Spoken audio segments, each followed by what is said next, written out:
Inspiring interviews with today's top landlords. This is the Rental Income Podcast. And now, Dan Lane. Joe, what was it about rental properties that first got you interested?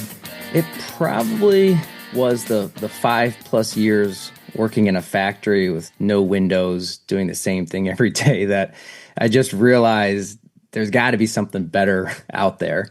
And so, real estate wasn't on the radar at all at that point, but I went down the rabbit hole, started listening to podcasts, reading the books, and I realized pretty quickly it pointed towards real estate, right? That's the common man's path to building wealth. And so I just went all in. I was like, that's what I'm going to do, no matter how long or what it takes me, what it takes to get there. On the podcast today, we're going to figure out how Joe went from working in that factory to making over $10,000 a month in rental income. We'll figure out how he built his portfolio, how he financed everything, and figure out the types of properties that are working best for him today. Joining us on the show from Detroit is Joe Hammel. We'll take a quick break to thank our sponsors. We'll come right back and we'll talk to Joe. Are you thinking about investing in rental properties, but maybe you don't know where to start? My friends at MidSouth HomeBuyers make it simple. For over 23 years, they've been selling fully renovated turnkey rental properties in Memphis and Little Rock. We're talking new roofs, plumbing, electric, kitchens, bathrooms. Everything is brand new and done right. And here's the best part. Every property comes with a well-qualified tenant in place before you close. That means you get cash flow from day one. Plus, MidSouth continues to professionally manage the property for you after the sale, and they back it up with 2 powerful guarantees. You get a 1-year total maintenance warranty and a lifetime occupancy guarantee. Personally, I've bought 5 properties from them, and I couldn't be happier. If you want to talk to someone that's been through the process, feel free to reach out to me. I'm happy to answer any questions, or if you're ready to get started, just go to MidSouthHomebuyers.com. That's MidSouthHomebuyers.com. It's a lot of work to find a really good rental property, and when you actually find that property, you want to make sure you're working with a lender that can get that loan closed. The lender that I recommend is Chaley Ridge from Ridge Lending Group. She's a nationwide lender, and her specialty is helping investors finance rental properties. She has a ton of loan programs, and she can find something customized to you for your situation. If you want to find out more or you're ready to get started today, just go to ridgelendinggroup.com. That's RIDGE lendinggroup.com, NMLS 42056. Joe, let's start off talking about your portfolio. What does your portfolio look like? Yeah, so it's mostly single-family homes. There's a couple multifamily in there, and there's 2 random short-term rentals, but it's 24 properties and 31 doors total. And how long have you been investing for? So I bought the first house, which was a house that I lived in, and then I rented it. I bought the house in 2019, and I lived in it for a year. And my first official lease I signed is almost exactly 5 years ago today, October 1st, 2020. Wow. Okay. So you've almost been investing in 2 different markets where when you got started, the rates were still really low, prices were going up, and then in the last couple of years, we've had higher rates. So was that a hard adjustment to make? Yeah, you're exactly right. It's 2 different markets. I look at my portfolio and I have less than half my interest rates are like 3s and 4s, just golden, and then, but 60% of those are 7.5s. I have a lot of 8.25 interest rates because I did so much buying in 2024 into 2025 and end of 2023.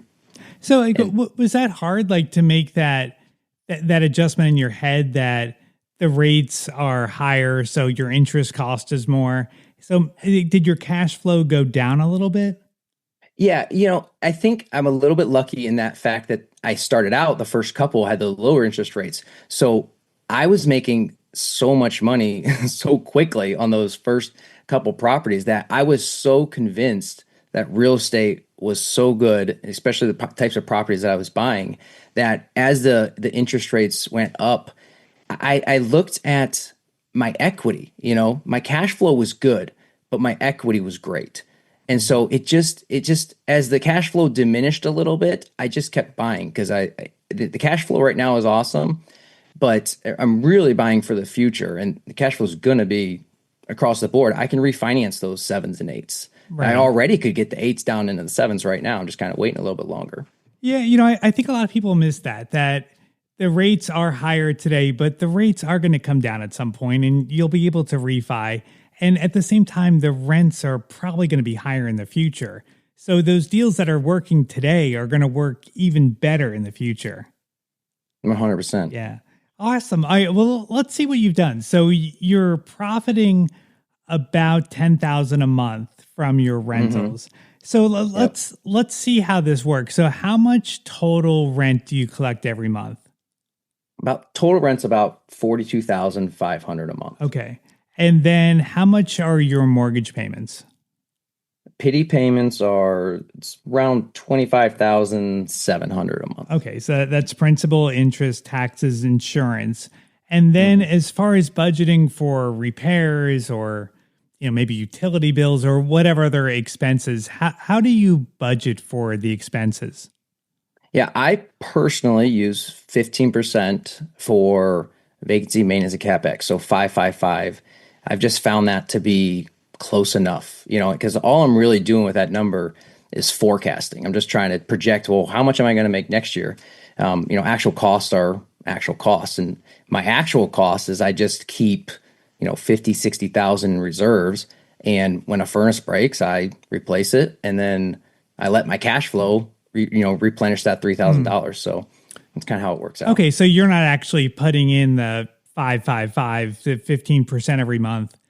I stopped doing that after my first, 5, 6, 10 properties. And it just kind of, for one, it was a lot of work, but then two, I just kind of realized as long as I have the reserves, this estimate is close enough that it kind of worked out.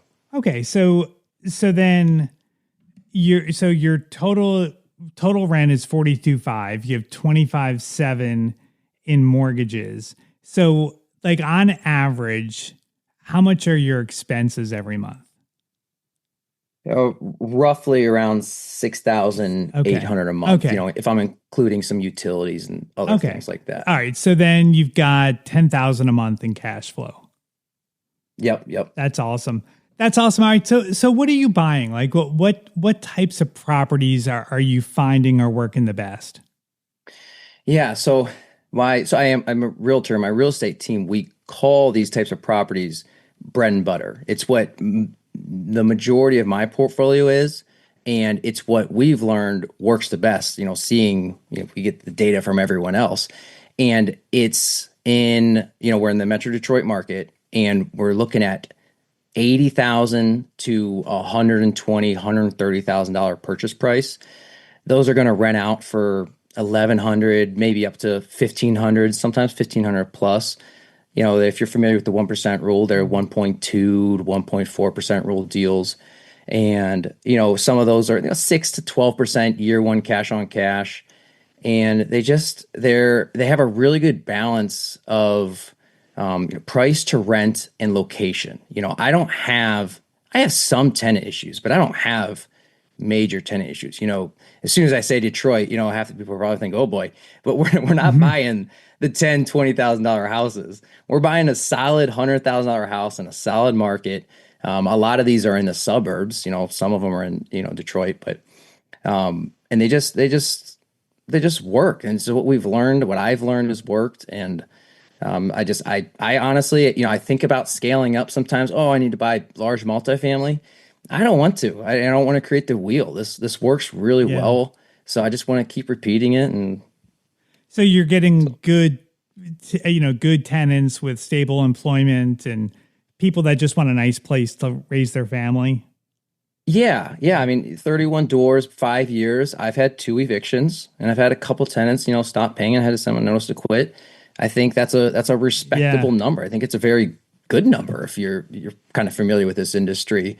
I think that kind of tells you pretty much everything you need to know about tenant quality. Yeah, it's interesting what you said about Detroit, because I don't know why this is, but I picture Detroit with a lot of boarded up houses and Yeah. fire damaged Yeah. houses, but you're not buying in those areas. Exactly. And I say this, and obviously not poking at you because you just said that, but this is something I say a lot, is there's two types of people who dog on Detroit. People who have never bought here, and then the people who did it wrong. People who did it Right. wrong bought the $20,000 house, and Right. they're scarred for life because they probably lost a ton of money. Right. We don't do that. We're buying, I don't do that. We're buying the $100,000 solid house. Now, is appreciation something that you're factoring into? Because you're making $10,000 a month. I mean, that's great cash flow. But are you also factoring in that these properties are probably going to appreciate over time? Is that important to you? Absolutely. Yeah. I mean, that's what's one of the things, I started out looking so much at cash flow, but the second half of my portfolio was much more focused on the total return on investment. Total is my cash flow, my appreciation, my debt pay down, and my tax benefits and my sweat equity if I fix it up. And I was making really good money in cash flow, but I realized I was making great money in equity. What my equity was doing just because of appreciation and debt pay down, all those other things, it's far surpasses my cash flow. Yeah, that's really, it's like rentals are just the greatest investment because you're making money in so many different ways. Now, are you also self-managing everything? Yeah, that's actually kind of an interesting question. I identify as I self-manage, but the reality is I have a part-time assistant. I think I say I self-manage when people ask me, just naturally it comes out. I think I say that because I started out self-managing, and it's a personal assistant. I'm not using a property management company. So they're part-time. They're using systems that I built and that I used to use. And an interesting fact about that is, I live in Detroit. I live in Metro Detroit. I don't live in Detroit. I live in the suburbs.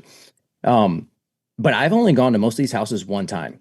Like I literally manage, and my assistant has never gone to any of them. We manage like an out-of-stater would.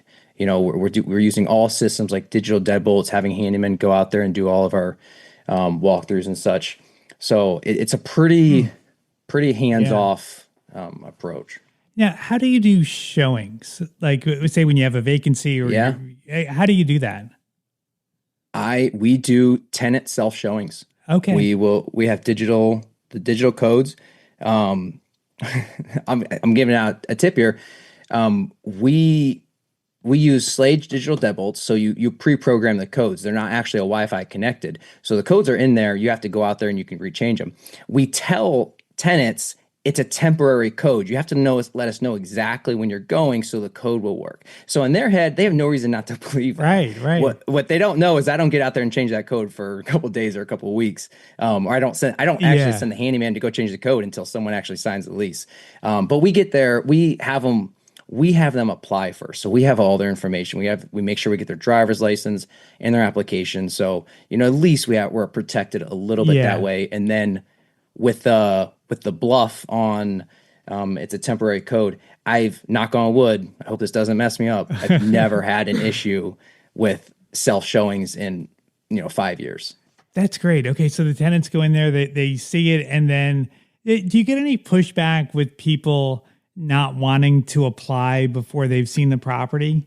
Yeah, we do a lot of brainstorming on that, and it's kind of something that you kind of got to shift with your supply and demand. When during COVID, that was easy, right? You had so many applications, and you could get away with that. When the market, if you're in the middle of December and January, it gets tougher. And really recently, we started talking about, all right, let's get their driver's license, let's get some sort of insight as to where they're at, but then we're just going to do like some sort of pre-qual, either a sheet or questions, just to kind of make sure that we're not completely wasting our time. Yeah. But yeah, we do get pushback depending on the market, and it's something you kind of got to adjust. Sure. As you All go right. with it. So let's talk about financing. So you bought a lot of properties here in 5 years. How did you finance everything? So I should probably go back to the beginning. I'll make this kind of as efficient as possible. Out of high school, I went to college full time, and I started working full time at the same time. So full credit, full college and full time work. And my work was most of the time overtime. I was doing a lot of 50, 60 hour weeks in the factory, right? So I was going to a commuter college and I was living at home.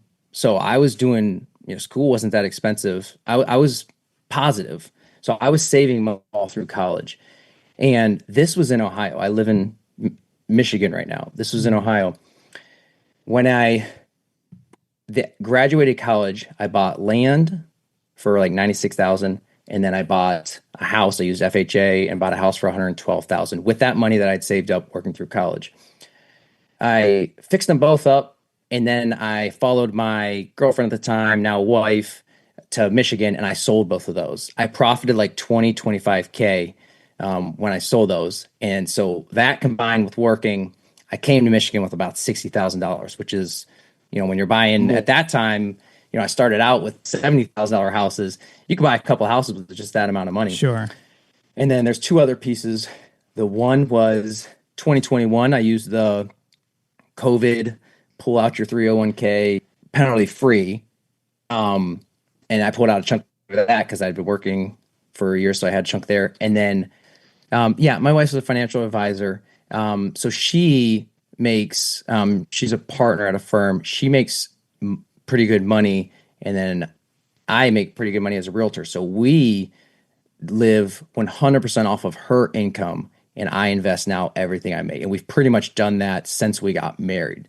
So between the 60K I came to Michigan with, and the 401k, sorry, I said 301k earlier. The 401k that I cashed out, that's the funny. That's where all the money came from.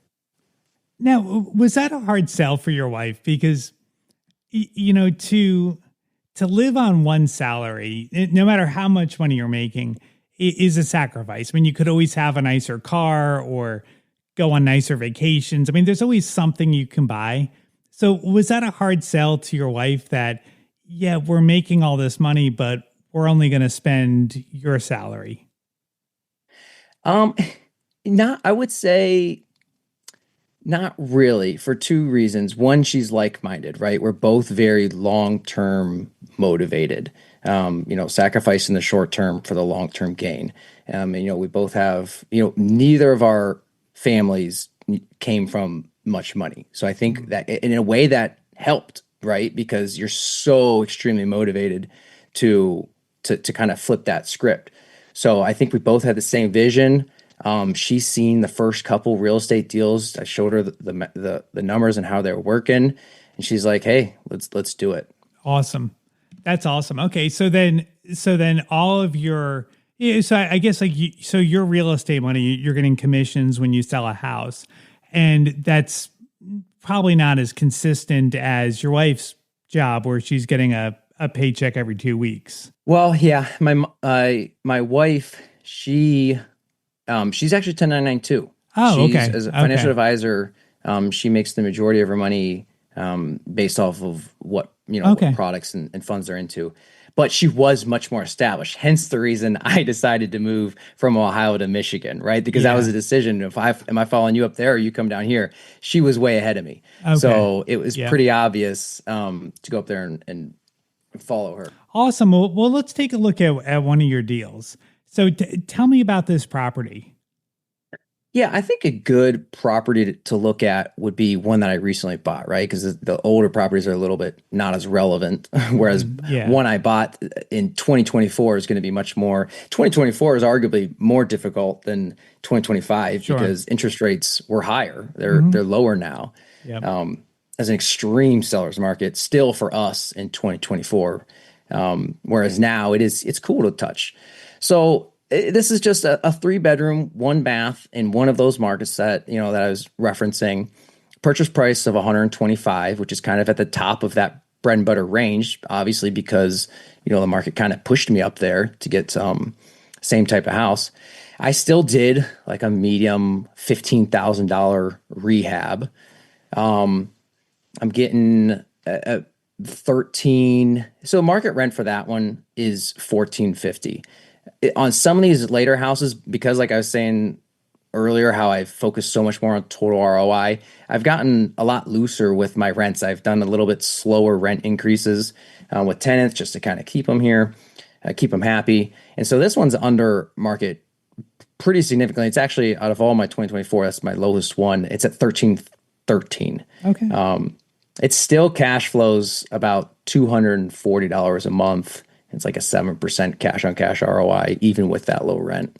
Okay, so you're all in with the purchase price and the rehab at 140, and then it's rented for 1313.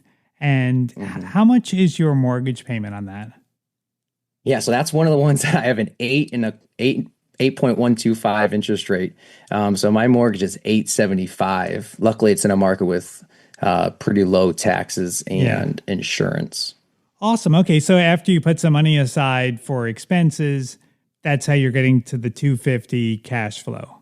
Yep, yeah, I'm putting away my 15% for my vacancy maintenance CapEx. I don't count. Awesome. And that's pretty typical. Like that's the kind of deals that you're buying today. Yeah, exactly. Awesome. And my idea with the 8% interest rate is that I don't care. You know, at some points, these interest rates should continue to slowly trend down, hopefully. And they're already lower than that. So at some point, we'll just refinance and change that rate. And then that cash flow number will blow up even more. If anybody wants to connect with Joe, I've got his contact info on the website. You can find it at rentalincomepodcast.com/episode 547. I'd like to thank Chaley Ridge from Ridge Linden Group for sponsoring today's episode. If you're looking to buy a rental property, reach out to Chaley. She's got a ton of different loan programs, and she can find something that works for you. If you want to track her down, just go to ridgelendinggroup.com, NMLS 42056. Thank you so much for checking out the podcast today. Make sure you hit that follow button. I put out a new episode every single Tuesday. And if you're following the show, you'll get notified when the next episode comes out. My name is Dan Lane, and this has been the Rental Income Podcast.